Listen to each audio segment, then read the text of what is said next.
Parents பார்த்தே குழந்தைகள் செஞ்ச தவறு அப்படின்னா, அது எவ்வளோ பெர்சன்டேஜ் மேம் இருக்கும்? அதுதான் முக்காவாசி இருக்கும். ஓகே. ஏன்னா அதுதான் இப்போ ஒரு பார்ட்னர்ஸ்குள்ள வந்துட்டு இப்படி சத்தம் போடுறது, திட்டுறது ஒரு சின்ன விஷயம் எதர்ச்சியா நடக்கும். ஓகே. சி கப்பிள் கவுன்சிலிங்ல நான் ஒண்ணு கேட்பேன்.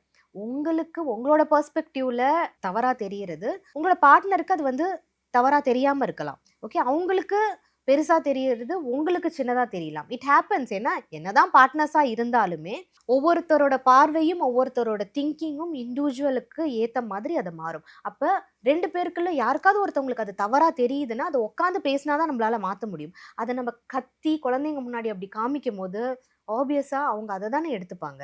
ஓகே நம்ம இப்படி செய்யணும், இப்படி பண்ணணும். மிஸ்டேக்ஸ் வந்து அடல்ட்ஸ் மிஸ்டேக்ஸே பண்ணக்கூடாதுன்னுலாம் கிடையவே கிடையாது.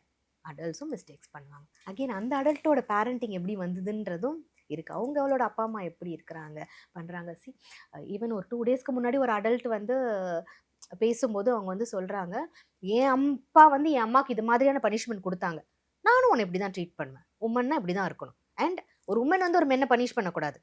மென்னு தான் வுமன பனிஷ் பண்ணணும். இப்ப இந்த மாரி ஒரு சூழ்நிலையில ஒரு பாய் சைல்டு பார்த்து வளர்றாங்கன்னா, அப்ப பனிஷ்மென்ட் வந்து அது நார்மலைஸ் ஆக்குறோம் தானே நம்ப.